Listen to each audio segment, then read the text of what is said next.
Olá pessoal, tudo bem? Eu sou a Michelle, eu sou mestranda do programa de pós-graduação em Engenharia Ambiental da UFSM, eu estou no segundo semestre do mestrado. Eu sou orientanda da professora Andressa e hoje eu vou ministrar uma aula para vocês sobre bioindicadores e os testes ecotoxicológicos. Como vocês já devem ter visto no decorrer da disciplina, a contaminação ambiental ela tem se tornado uma preocupação mundial porque ela pode e ela ocorre em todos os compartimentos ambientais, ou seja, ela pode ocorrer tanto no solo como no ambiente aquático. E ela tem diversas fontes de contaminação, ou seja, a contaminação ela tem diversas fontes, como os efluentes urbanos, os efluentes industriais, os lixões, as estações de abastecimento de água, de esgoto, a agricultura, a pecuária, e todos esses sistemas eles estão interligados. Esses contaminantes, quando eles entram em contato com o meio ambiente, eles podem ter diferentes destinos. Esses destinos eles vão variar de acordo com alguns processos, como os processos de retenção, os processos de transporte, os processos de transformação e a interação entre esses processos. Além disso, quando esse contaminante ou esse xenobiótico ele entra em contato com o solo, ele pode sofrer escoamento superficial, ser lixiviado e chegar até o meio aquático. Além disso, ele pode percolar pelo perfil do solo, ser absorvido pelas partículas desse solo, ou ser absorvido pelas plantas, ou também sofrer bioacumulação pelos organismos que estão no solo. Além disso, alguns contaminantes eles podem sofrer volatilização e voltar para o meio ambiente através da precipitação. Todos esses processos podem acontecer também no meio aquático. Então, a gente consegue avaliar o efeito desses contaminantes no meio ambiente através da utilização de bioindicadores.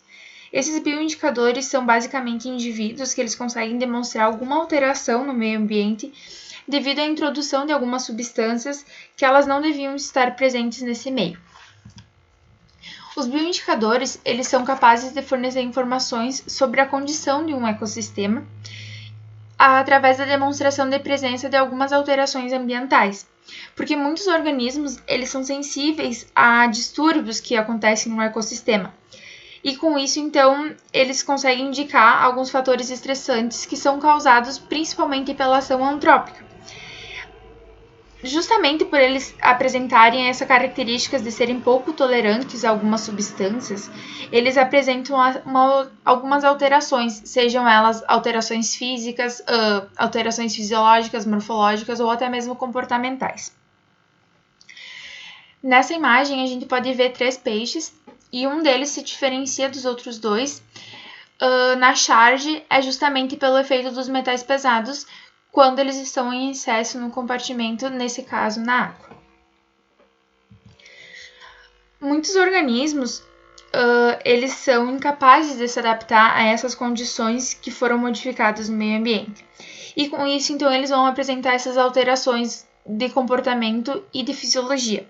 Essas alterações elas são facilmente verificadas, principalmente através da redução ou do aumento da densidade populacional, da alteração do peso corporal, da alteração da atividade locomotora e assim por diante. Então, é possível a gente determinar qual a concentração desse poluente, qual é o padrão de contaminação e também qual é a biodisponibilidade da substância, utilizando então esses bioindicadores. A determinação da concentração desses poluentes que afetam esses organismos bioindicadores, ela é bastante útil porque ela vai fornecer essas informações sobre a biodisponibilidade desses poluentes. O ideal seria utilizar bioindicadores de diversos níveis tróficos, porque eles possibilitam o conhecimento sobre a que nível o contaminante vai interagir com o organismo e que nível essa contaminação ela vai ser mais suscetível. Atualmente, então, tem sido crescente os estudos com níveis tróficos mais inferiores, mais baixos, para avaliar os possíveis perigos associados, então, devido à transferência e à biomagnificação desses poluentes ao longo da cadeia.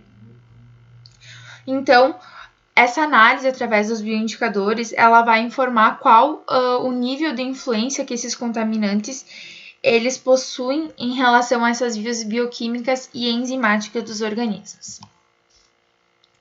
Existem diversos bioindicadores que eles podem ser classificados como bioindicadores terrestres, bioindicadores marinhos. Um muito utilizado é as minhocas, que elas são bioindicadores terrestres. Nesse caso, eu trouxe um exemplo de uma Ysenia Andrei. Aqui também a gente tem as algas, que elas afloram, as algas vermelhas, que elas afloram quando tem presença de contaminação no meio aquático. E o zebrafish, que ele é bastante utilizado porque ele é um peixe que se reproduz rapidamente e foi descoberto que ele tem um genoma homólogo ao dos mamíferos. Então, os resultados podem ser extrapolados aos mamíferos. Essa imagem ela é bastante interessante porque ela reflete, então, os níveis de organização biológica e faz uma comparação, então, quanto à relevância que eles possuem, o custo e a praticidade que tem fazer os estudos com esses níveis de organização. Como a gente pode ver, quanto menor o nível da organização celular, menor o custo para realizar o estudo, menor o tempo que vai demorar esse estudo, mais prático vai ser de realizar, entretanto a relevância ecológica é muito menor do que se a gente utilizasse um nível de organização mais elevado, como se fosse uma população, uma comunidade. Entretanto, o custo seria muito mais elevado e também demoraria muito mais esse estudo. Mas se a gente utilizasse níveis de organização biológica superiores, a gente conseguiria saber a que nível que nível o contaminante estaria suscetível de organização. Uma pergunta que a gente sempre tem que saber é como saber qual organismo vai poder ser utilizado como um bom indicador dessa contaminação ambiental. Aí entram os critérios de seleção. Esses organismos, eles têm que ser facilmente identificados no meio e eles têm que ser facilmente criados em laboratório, ou seja, eles têm que ter uma alta reprodutibilidade. Eles têm que possuir uma distribuição cosmopolita, eles têm que acumularem poluentes facilmente, seja nos seus tecidos, seja na sua pele. Eles têm que ser amostrados com facilidade quantitativamente, ou seja, eles têm que ser representativos no ambiente. Eles têm que estar associados com a abundância de dados autoecológicos e eles têm que possuir uma importância econômica. Ou seja, quando a gente for escolher um bioindicador, a gente tem que sempre saber que esse indicador, então, ele tem que ser representativo porque ele vai proteger o maior número de espécies dentro de um ecossistema. Então, na escolha do bioindicador, a gente sempre tem que justificar o porquê a gente fez essa escolha. Aqui tem alguns exemplos de bioindicadores bastante utilizados. Nesse caso, é uma bactéria, a Vibrio fischeri. Ela é uma bactéria marinha que ela emite uma luz verde fluorescente naturalmente. O metabolismo dessa bactéria é bastante afetado por baixa concentração de alguns tóxicos. Esses tóxicos, então, eles vão afetar na intensidade de luz que é emitida. Ou seja, quanto mais toxicidade apresentar naquele meio, maior vai ser o grau de inibição da produção dessa luz. Ou seja, quanto mais toxicidade apresentar no meio, menos luz vai ser emitida por essas bactérias. Os microcrustáceos também são bastante utilizados. Nesse caso, tem a Daphnia magna, que é um microcrustáceo de água doce, que ela também é conhecida como pulga d'água. Ela é conhecida denominada como pulga d'água porque ela apresenta um estilo de natação semelhante a pequenos saltos. Ela se reproduz assexuadamente em condições ambientais favoráveis, entretanto, em condições ambientais adversas, ela possui uma reprodução sexuada. Outro microcrustáceo que é bastante utilizado é esse microcrustáceo de água doce da ordem Anostraca. Além desses, existem as algas que também podem ser utilizadas. Nesse caso, é uma microalga unicelular também de água doce, que ela apresenta uma forma de semicírculo, numa cor mais esverdeada. Existem também plantas superiores, como é o caso dessa que é conhecida como lentilha da água, que é uma planta superior que ela fica submersa na água. ela fica flutuando. Muitos utilizados são os peixes. Nesse caso, o que é bastante utilizado é o peixe zebra. Eu trouxe a representação de um peixe zebra fêmea e um peixe zebra macho. Eles podem ser facilmente identificados como fêmea ou macho, porque a fêmea ela apresenta uma parte inferior mais reta, enquanto o macho ele é mais arredondado na parte inferior. Além disso, eles são de pequeno porte, ou seja, quando adultos eles atingem de 3 a 5 centímetros. Eles possuem um ciclo de vida bastante rápido. Eles têm uma fácil manutenção e um custo relativamente baixo. E também eles têm uma alta reprodutividade.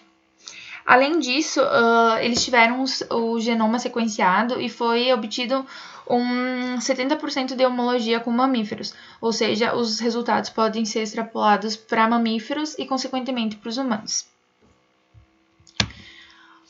As minhocas, então, elas também são ótimos bioindicadores, principalmente indicadores do solo. Aqui eu trouxe o exemplo da Eisenia fétida e da Eisenia andreae, que são as duas minhocas normatizadas pelas ISOs.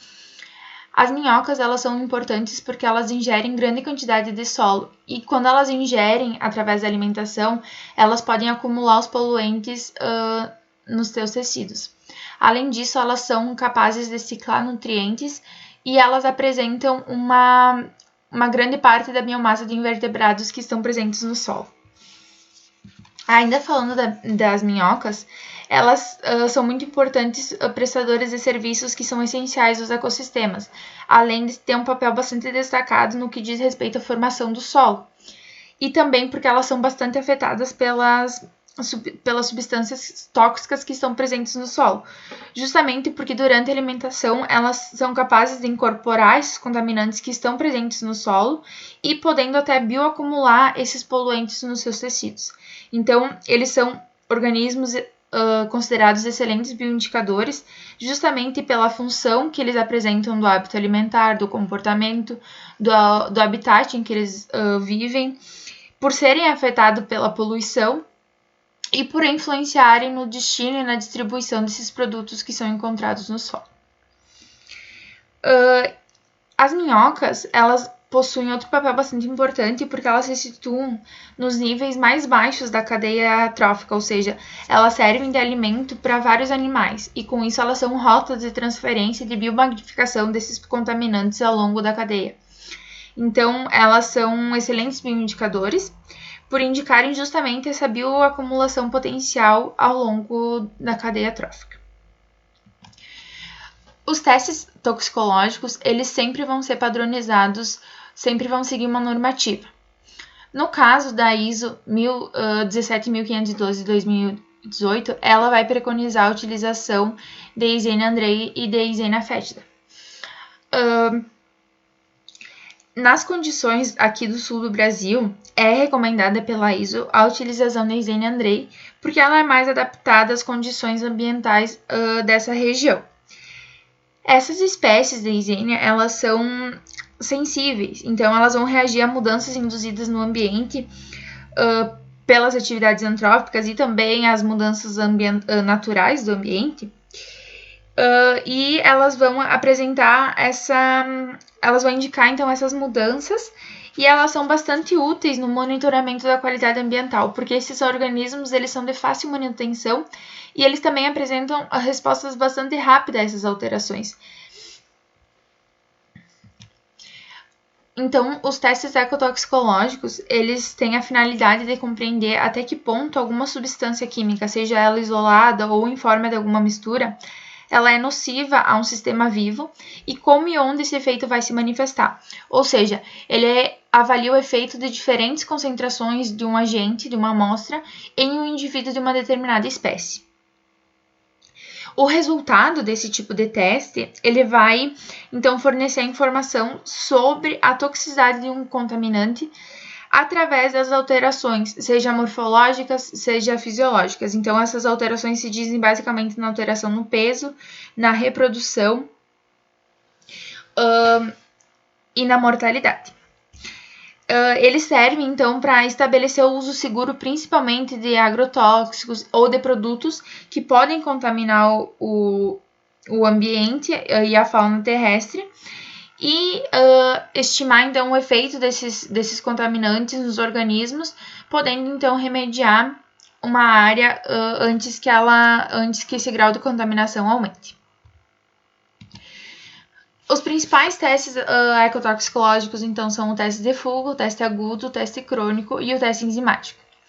O teste de fuga, ele é uma alternativa na avaliação da toxicidade de substâncias, porque ele fornece uma resposta baseada na alteração comportamental do organismo quando ele é exposto a uma condição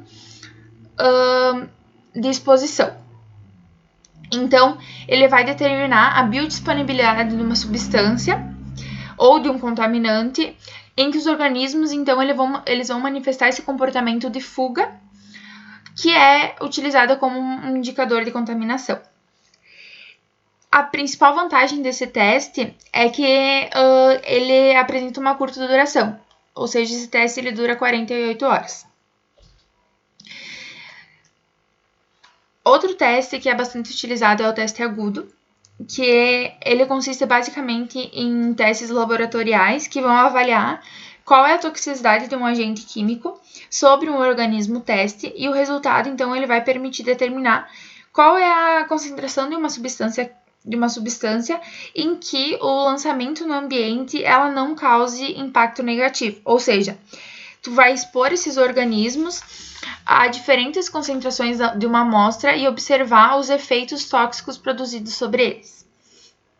Então, tu determina a concentração da substância que produziu um efeito deletério na população ou nos organismos durante um curto período de tempo.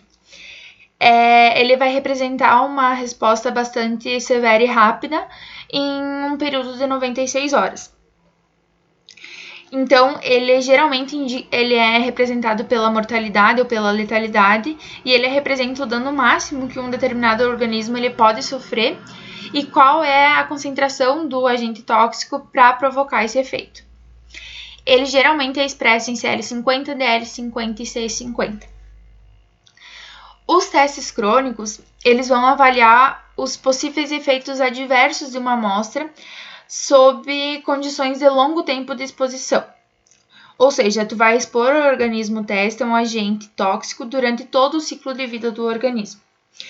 Ele é um teste bastante importante e ele é um teste complementar ao teste agudo, porque mesmo que haja ausência de efeito agudo, isso não vai caracterizar a ausência de efeito crônico.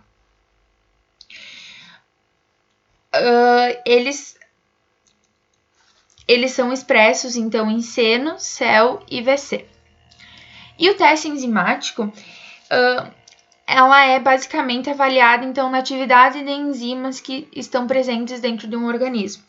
Só que a atividade enzimática, ela é considerada um biomarcador, ou seja, ela é uma resposta a um desbalanço no metabolismo de qualquer organismo vivo. E biomarcadores não é o assunto da aula de hoje. É o assunto da aula da semana que vem. Então, eu não vou entrar em muitos detalhes. É relevante citar que nos testes enzimáticos a gente geralmente avalia, então, a atividade de algumas enzimas, como é o caso da catalase, da superóxido desmutase, que é conhecida como a SOD, tem a POD também, que é muito utilizada, a acetilcolinesterase e assim por diante. Aqui, então, tem os conceitos de como é expressa a toxicidade crônica. O seno, então, ele apresenta a concentração de efeito não observado, que seria a maior concentração do agente químico que não causa efeito deletério, ou seja, eu estou fazendo um teste e eu coloquei 50 mg por quilo de solo de um produto e ele não causou efeito. Eu coloquei 51 mg por quilo de solo e ele causou efeito. Então, o seno vai ser 50 mg por quilo de solo, porque ele foi a maior concentração que eu obtive que não causou efeito, porque em 51 mg por quilo de solo, ele já apresentou um efeito.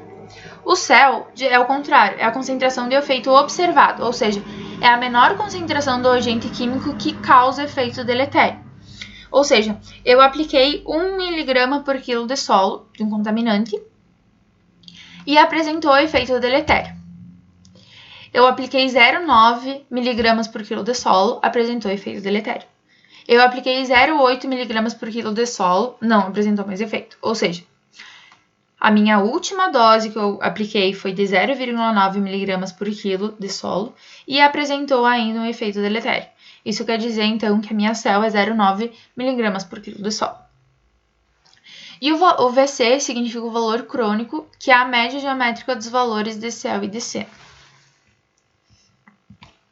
E a toxicidade aguda, então, ela é expressa entre CL50, que é a concentração da substância que causa mortalidade de 50% dos organismos expostos em um determinado período de tempo. A DL50 é a dose da substância que vai causar a mortalidade desses organismos, de 50% desses organismos. E a CE50, ela representa, então, a concentração efetiva da substância que vai causar a inibição de 50% do crescimento dos organismos. Como a gente realiza o teste de fuga, então?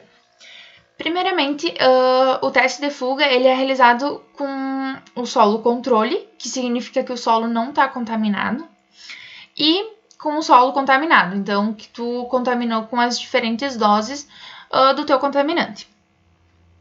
Tu utiliza basicamente 500 gramas de solo controle, solo não contaminado, e 500 gramas de solo contaminado. No meio, para dividir esses solos, existe um compartimento em que de um lado tu coloca o solo contaminado e do outro tu coloca o solo controle. Após tu separar, tu retira esse compartimento e adiciona 10 unidades dos organismos que tu vai utilizar como bioindicadores. Nesse caso, tu pode utilizar minhocas. Vamos supor que a gente vai utilizar 10 minhocas.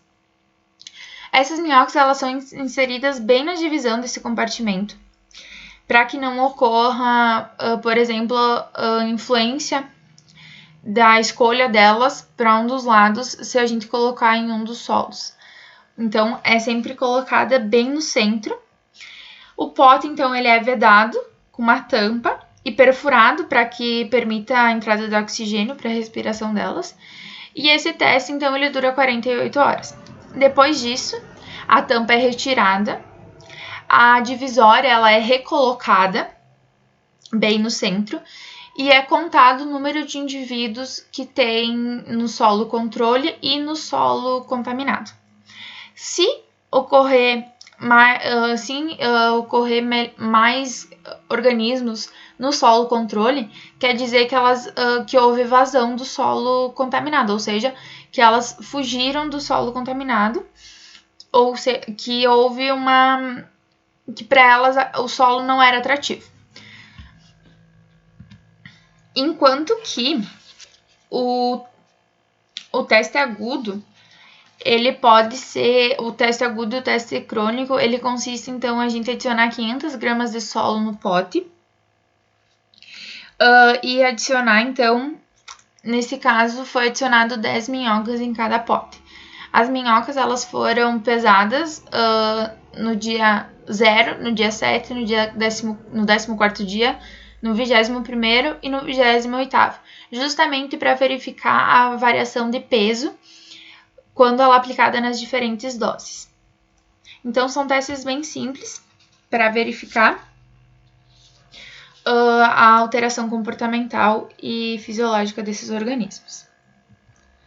Bom, os testes ecotoxicológicos, eles possuem algumas vantagens, como, por exemplo, eles cobrem uma ampla variedade de substâncias que podem estar disponíveis em uma amostra. E também eles possuem a capacidade de detectar alguns efeitos deletérios que podem ser produzidos por algum agente em algum organismo. Então, é muito importante que a gente inclua o estudo e aplicação desses testes em avaliações que busquem principalmente compreender qual a consequência do contato entre esse produto no ambiente com os organismos que vivem nele. Mas os testes ecotoxicológicos, eles também podem apresentar certas limitações, como, por exemplo, a substância tóxica que tu vai analisar, ela pode não ser identificada por esses testes. Além disso, também nos ensaios, eles são utilizados apenas algumas espécies. E essa espécie, ela pode não ser representativa do ecossistema que tu quer analisar. E também os organismos, eles não são expostos a situações de estresse durante a realização do ensaio, e esse estresse seria o que eles viveriam no dia a dia no habitat natural deles. Para finalizar, então, eu trouxe um exemplo de um estudo que foi realizado, então, com testes ecotoxicológicos e utilizando bioindicadores, que foi o meu trabalho de conclusão de curso. A gente utilizou, então, um bioherbicida que foi produzido para controle de buva, uma vez que a buva ela se tornou resistente ao glifosato. O glifosato era o principal agente ativo para controle dessa planta daninha. Esse bioherbicida ele foi produzido através de um fungo que foi extraído da própria folha da buva. E a gente utilizou, então, esse bioherbicida como se ele fosse um contaminante. A gente contaminou o solo com o bioherbicida e utilizou ele como nas avaliações ecotoxicológicas com um bioindicador utilizando a Isene André. A gente realizou testes de fuga e testes agudos. O teste de fuga, que durou 48 horas, foi adicionado, então, 10 minhocas por pote. Foram utilizadas 5 doses desse bioherbicida e a gente verificou que as minhocas não apresentaram fuga desse solo, muito pelo contrário. Nos solos contaminados ocorreu maior presença dessas minhocas, demonstrando um caráter atrativo para elas. Então, esse bioherbicida poderia apresentar algumas características ou alguns nutrientes que eram favoráveis para as minhocas. No teste agudo, a gente verificou, então, a alteração do peso delas no 0 dia, no primeiro dia, no 7º dia, no 14º, no 21º e no 28º dia. A gente percebeu que ocorreu uma diminuição no 28º dia, uma vez que elas ingeriam o alimento, e com isso, então, o alimento se tornava cada vez mais escasso. Entretanto, a diminuição do peso corporal ela foi quase que insignificante. E isso, então, não demonstrou que o bioherbicida ele poderia causar algum dano fisiológico para essas minhocas. E também a gente realizou um gráfico aqui em relação à dosagem aplicada com a biomassa dessas minhocas. E o efeito foi basicamente o mesmo que no tempo, porque com o aumento da dose ocorreu também uma diminuição no peso corporal. Entretanto, esse peso ele foi praticamente insignificante, porque a gente associou isso à falta de alimento e não por ter sido muito baixa essa diminuição do peso, a gente relacionou isso à falta de alimento e não à dose aplicada do bioherbicida. Bom, então, para finalizar a aula, uma coisa que vocês têm, esses 5 pontos, então, tem que estar cientes para vocês. Então, principalmente os conceitos do que são DL50, CL50 e C50, porque para realizar qualquer estudo de teste ecotoxicológico, a gente vai ter que determinar qual é a dose ou qual é a concentração que causa letalidade para os organismos. Quais as vantagens e desvantagens desse teste, ou seja, quando a gente pode e quando não é viável realizar esse teste, como se realizam esses testes, quais são as funções de cada teste, o que cada teste vai indicar, o que cada teste vai representar, quais os melhores organismos para se utilizar por teste. Também é muito importante saber qual a importância dos bioindicadores para a realização desses testes ecotoxicológicos. Também qual a importância dos bioindicadores para o ambiente, o que representa sumir, por exemplo, desaparecer do ambiente um bioindicador que antes era encontrado em abundância, e qual a relação entre os níveis de organização biológica, os níveis de organização da cadeia dos organismos e qual a aplicação disso o que isso indica na contaminação ambiental. Bom, acho que era isso para a aula de hoje. Eu espero que vocês tenham entendido.